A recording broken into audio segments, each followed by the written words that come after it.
Welcome to Job Tales, the show where we find out about different professions from the people who know. Each week I speak to a new guest with a very interesting job. I'm Laura Leoncini and today my guest is Deborah Rossouw, South African photographer. In our conversation she touches on many important points and she gives a good advice if you want to enter this line of work. But also she has written down some answers which I find very authentic, and so I'm pasting them for you in the description of the episode on your podcast player. Any photographers out there, please share your opinion, what you think, and let me know if you agree with Deborah. Deborah, you're a photographer and you're in South Africa. I welcome you to my podcast. Can you describe your job today? I would say that I start off a job having a good idea of the brand, what the brand represents, its tone and its manner and its strategy. So a good description of my job would be doing a little bit of that homework and understanding your vision and what it is you would like to get out of the job. It's not a case of just getting a shot and imitating that shot. It's also a case of taking what you've learned from the brand and applying that and trying to put that in the shot and in the vision, whether it's with dressing or emotion or whatever sort of communication arts there is. I would say that best describes my job, translating a piece of communication. Yeah, because I mean, you need to translate everything into a still, right? Which is Mm. different from video. And so, do I understand correctly that you have a corporate clients, and then you work on branding mostly today? I do film stills where I shoot the print and the outdoor alongside the TV ad, and then I do campaigns for ad agencies where they will say, "Look, here's an account. We need to shoot a campaign. Grab a team of 10 people and shoot that for 3 days." So yeah, between the two, I sort of jump between the two, and then I also do a lot of small things in between. Yeah, yeah. And so, how did you get there? Because of course, that means that now you have customers, you have calls, you are known. Maybe not extremely famous, like you were telling me before, but you do have enough that gets you going as an independent photographer. How did it all start? I was an art director in advertising. I had been doing that for about 10 years and I'd left and I'd started working with one of my creative heads. He had started a very small company and they were doing a TV ad. And he said, "Well, come to set, bring your camera." And I shot some pictures and they said thereafter, "We'd like to put them on airport billboards, which are quite large in Cape Town and Joburg."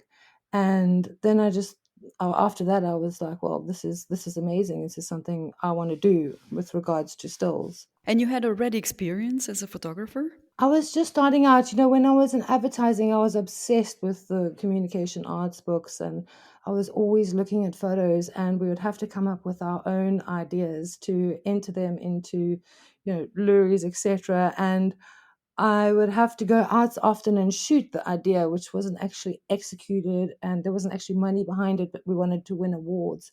So we'd come up with a concept and then often we'd have to go and shoot it and then do our own, photo manipulation or, digital composites, whatever. And there it sort of started to grow. So, if I understand, then you have done your previous job was in art as an art director. So you did some studies before you became a photographer. Yes, I got a Okay. bursary at a private college called the Red and Yellow School of Logic and Magic in Cape Town. I had to study for 3 years to be in advertising, and then I went and worked, at an ad agency for first one for about 2 years, and then I went to another one for about 8 years, Okay. and I've been shooting for about 14. So it was always in the on the creative aspect of advertising. Yeah, I always knew I never wanted to stay in advertising, and that whatever I did would branch off from advertising. So since you were a little, no, let's say, Hmm. a young, young lady, you knew that eventually you would want to work in something related to visual. Creative, yes. I mean, it was, Creative. yeah. I mean, that generation before us were very skeptical. If you told them you want to be an artist, they saw you on the side of the street begging, and they were Yes. like, "Go be a secretary or a receptionist." So, things have changed. I guess now we're living in a digital economy, and it's not just print and TV anymore. We have, social media, executions and mediums. So there's a lot more that's accessible to us. Yeah, for sure. And do you think that over time it's gaining that the skills of a photographer has become easier thanks to technology, or is there still, some skills that you need to learn that independently from what technology can offer you today? Well, Because if you think of anybody can shoot a photo and yeah, then make it yeah. nice with Photoshop or so. Would Yeah, I totally am anti gear because I've seen a lot of photographers out there that have tons of lighting and equipment but can't take a good photograph. Whereas I learned by having a prime lens which has no zoom and without a flash, and actually starting off on music stages, which taught me the discipline of getting into the shot, getting into the position of the composition. So you had to find the action, you had to see it before it was coming, you had to be able to predict it, you had to get into the shot. You couldn't be lazy with the zoom and or flash. So you had to learn how to shoot manually, and so I find that technically I'd rather hire people who can do that for me, who can do all the lighting and all the gear, and then I focus on the emotion, because I find there are a lot of photographers out there that are very successful and have made it, but there's still something lacking in the work, and that's where I'm most passionate about. It's finding that emotional element and being able to deliver on that. And that is changing also with the times, because the spirit of the times changes. Because, like I said, 10, 20 years ago, things might have been a little bit more cheesy. But if you look at the future generations of today, they like something a little bit more quirky or something a little bit more different in an image that makes it special. So, one has hmm. to also keep up with the spirit of the times. Like, for example, people with like one eye closed or eyes closed was a bad shot 10 years ago. You couldn't even show it to anyone. Everyone wanted Uh-huh. cheesy smiley faces, but with 16-year-olds today, they love that kind of interesting stuff. So yeah, I think you got to keep evolving. More authentic and Yes, you got to evolve with what's coming, with mhm. with the future. If you stay within a certain bracket or genre, you will become known to be that way. So you've got to keep evolving. Are you still an art director or are you full-time photographer now? I've been a full-time photographer for about 10 years. When I left art direction, I gave myself a year to transition into photography and to find clients. So I wouldn't say if you are in a job, quit today and start being a photographer tomorrow. I Mm. would say give yourself time and stay within that job, and then learn over a year. And when you feel you have enough clients, then say, I'm doing this professionally. That's a good advice. And how did you learn? What was your learning Oh, getting phase? thrown in the deep end is the quickest way to learn. A Mm. lot of people ask, have you done courses, or do you need to do this and that? And, Yeah. and I learned on Google. Okay. A big part of photography for me is empathy and what you bring to the table as an individual. And that's something I didn't see you starting out. It sort of came as a surprise. I didn't know that what I had, my value, my energy, and the love that I emit would play such a big role.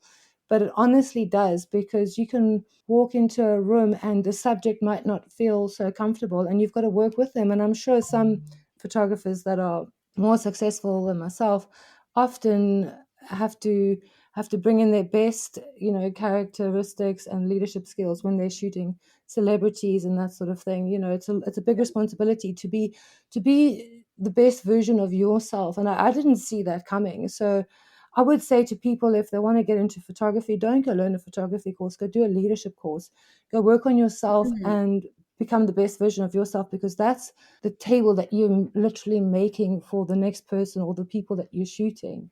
Yeah, that's a very good point. And because You I just was going I to did ask I you if didn't you see I didn't see that at first, and it sort of came up over the last 5 years. And I really feel that that the value that you bring is your own personal growth, how you understand people, your compassion, what you say. And the magic that often happens is the space between the subject and you. And I never thought that I was contributing to that.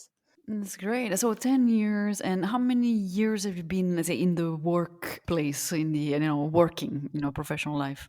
I actually started off as a music photographer. I became Cape Town's best music photographer, live band and performance photographer. And I was published in magazines and that. And eventually I realized that there wasn't enough of a fan base in this country, because it's not like Europe, etc., where you have Coachella and Lollapalooza, etc. So our fan base, we're not that committed to musicians as and or sports as they are abroad. So I then branched out into doing behind the scenes on film sets. And then when I was Okay. on behind the scenes, I would sometimes take a still, take a shot that I would like. And I started to build up content that way.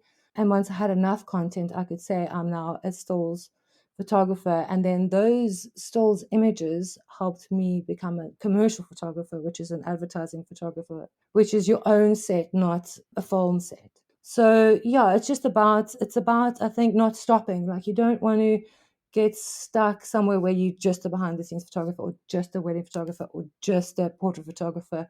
I think you want to continue to grow. You said that you had your first customers, and then you started to have a base, and then eventually you felt confident enough to, to leave your other job and then be full time. Yeah. How do you find your first customers? Like, what do you do?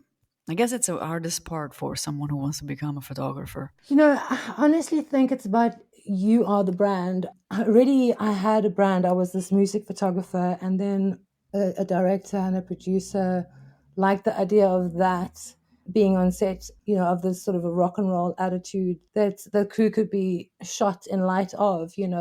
So I created a brand, and at the time, Facebook was still quite new. I would tag people in the shots, and then that would Mhm. come up on their wall. I think I must have had over like 5,000 followers on Facebook when it just started. Now I've got like 400. But I used the social media to create a brand. Now that brand also has gone away, because you've got to recreate yourself. Like, I'm not that person anymore. I've almost been like about 9 different people in my life. But once you've got that Mhm. brand, I think you've got to almost empty the cup and then say, okay, I've done this, and then start something new. So the best thing you can do, I think, is to create an image or a brand of yourself, what it is that you add, because there's only one of you. For now, my brand is my empathy. I work a lot with seniors and with kids. So, I like to do healthcare, and sometimes a lot of older men. And sometimes you can't have a scary looking cameraman on a kid's shoot. So also I focus on feminine products and sensitivity, NGOs, documentary style stuff. So the brand that I'm working on, or that I've created at the moment, is a lot around what I can offer as an individual, which the next person might not be able to. Do you ever worry about not having enough customers? I mean, yes, it's tough. I mean, a shooting, I would say, is actually quite easy, but in terms of business, it's hell of Yeah. a tough. You have dry spells. You almost assume that you're always going to have work. You don't really save. It's challenging, but I mean, it teaches you resilience and strength, and it Resilience. shapes who you are. I could have stayed in a 9 to 5 job and worked in office, job all my life. But if I hadn't have done this, I wouldn't be the person I am today. And I'm proud of all those challenges, because without them, I wouldn't know the power that I have within me. So they're good. It just depends which way you look at it. Yeah, no, that's a great answer, because it's always the half full or half empty glass, and how you take it, right? Yeah, Yeah, and it's true that I guess you got out of your comfort zone at some points in life, and yeah, that's where you found your resilience, for yeah, sure. yeah. And do you have what's ahead for you? Like, do you have any further projects, or you think you're gonna continue and still photography? Well, the dream was always to travel and take photographs, not of travel photography, but just great photographs. I've Mm. always loved, as a kid, I would sit and look through my dad's National Geographics, and they would get them in the post, and I was always so fascinated with images. And I would like to, the next jobs I would like to shoot would be more healthcare, medical stuff, and agriculture, and just focus on where people are putting money. A couple of years ago, I would focus a lot on insurance, because that's kind of what a lot of businesses were coming up with. But it changes. Like we have now all these pharma companies. So yeah, I think I'd like to focus on where the money is at. But yeah, the dream is to leave a legacy of images that one day people can look at and go, wow, look at the world back then. I'm passionate about also, archival photography, and looking at old photographs. It's just so fascinating. So yeah, I hope one day Fascinating. I can sit there, whether I'm 80 or whatever, and have a really, sustainable amount of photographs that I can leave with the world and say, look there, that's what I contributed. Yeah. And today, what are you most proud of in terms of what you've done In my work or my personal life? in your work, My or work. related to your job as a photographer? I don't know. I think pride is the enemy and ego is the enemy, especially in photography, because when you are shooting, your ego gets in the way and gets in the way of the Mm. shot. Whereas as an art director, your ego really helped you. So pride, I think, like hope, I don't really believe in. But for me, the proudest moments I have are of the smaller, intangible moments. So, say for example, once we were shooting a crowd of 200 people in the street at night, and I had to move with the DOP, the focus puller, and the grip in sync with them, running through this crowd of 200 people. But then also had to be quick enough to get out the way. And my proudest moment was being totally in sync with those three grown men, and being able to work with them. For me, I take so much out of that. And Yeah. there's little moments, like once I had to go to Zimbabwe and shoot in a little village called Masanga Village on Lake Kariba, and it was so rural that some of the African kids had never seen white people, and they were looking at us as if we were ghosts. And there was this one Uh-huh. girl that there was a language barrier as well, and she had taken me into the village and into her home, but we couldn't talk, and yet we had so much communication, and so many beautiful moments. And those kind of moments, I will take with me, and right till the end. There's been a few of them. Sometimes you have to work with TB patients, AIDS patients, and one time I was working with a celebrity, and she was down here working on a project, and some of the things that I had learned through talking to the subjects were horrendous, awful. So you learn a lot about people and their obstacles and challenges, and it gives oneself an attitude of gratitude. Sometimes, I worked with a kid that it was a scene we had to reenact, and he had sort of been bombed out of his house, and it was a Syrian scene. But it really broke me down into tears, because I realized that this is what was actually happening in the world. So for me, my proudest moments are those things that really touch me and move me and inspire me, that I can go to sleep at night going, you know what, I've got something in my heart now that I can take Mm. with me, because the material stuff we can't take with us. When we leave, we Yeah. can't take the car and the house. That's So true. it's those kind of The richness in soul. Yeah. yes, it's the nostalgia, the textured stuff that keeps me shooting. Yeah, and I mean, in terms of pride, I think one of my proudest moments was when there was a. It's not in my portfolio, but there was a woman falling out the sky, and I had to get her in a split second of a shot. And you've almost got to see it like as a racing driver sees it. You've got to see it way before it happens. So Mm. yeah, I think it's personal. It's a very personal thing when you achieve something like that, and you go, well, now I feel like I'm becoming a better photographer, or I am a better photographer. Yeah. Awesome. Yeah. Do you think there are compromises you need to be prepared to make for this job? Like giving something up. I mean, your Like giving ego. something up, like, Yeah. yeah, Yeah, you know compromising on. what? Yes, yeah. I mean, your identity, like often I have to. So one of my biggest things is never outshine the people above you. So often I have to sort of act unaware or a lot smaller than I am just to get the kind of shot that I need. So every time I shoot, I'm compromising my pride, my ego, who I know who I am, just so I can the results is what I'm committed to, the results of the shot. So Hmm. you got to kind of be a shapeshifter, and if you need to be someone that looks a bit unaware and doesn't know what they're doing, sometimes it can help you, because then the other person you're shooting doesn't feel threatened, and the people working around you don't feel threatened. So I Hmm. would say your I ego see. is the biggest thing you have to compromise. Yeah, that's true. And lastly, like imagine that I am a young man or young woman who would like to start a career in photography. I know how to take stills, and I know how to. I think I know, let's say, and then I want to get and I want to get out there. I want to find clients and to find the first jobs, first paid jobs. Yeah. Where do I go? What is your suggestion? I would say get a camera, take some photos, and create a brand, something that you offer that no one else can offer, and then yeah, use some sort of social media. But the Such most as, like, what would be the social media that you would like if you could pick what one? yeah, I don't. The thing is, like with that, it's changed now. Social media was really great for finding clients when it first started, but it's not so much anymore. It's just Hmm. inundated with stuff.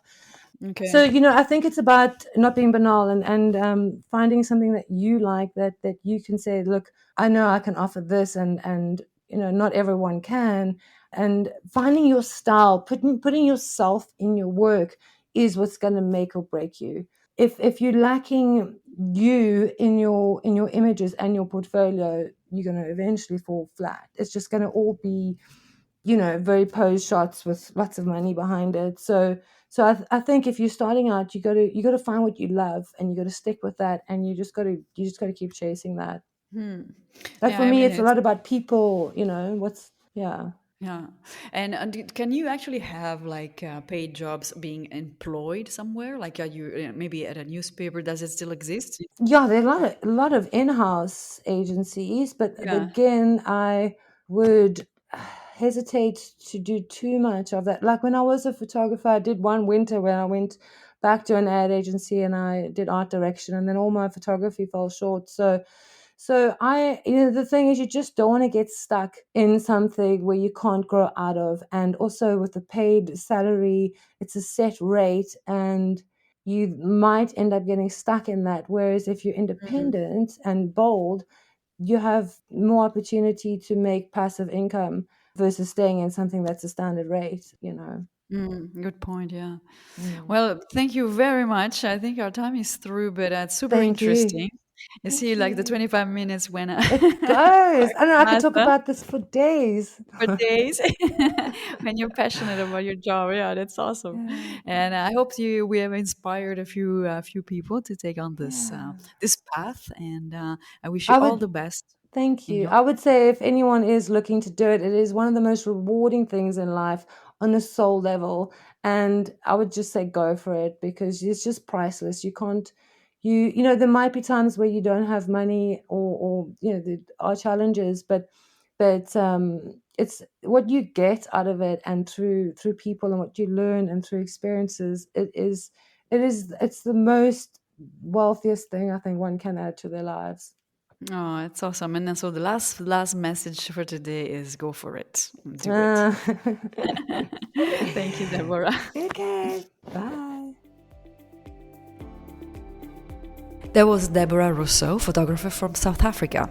A link to her work is in the text. I invite you to write a comment or a rating on your favorite podcast player. It will help me improve my next episodes. You can write me directly at jobtalespodcast@gmail.com. Otherwise, see you next week for a new episode of Job Tales.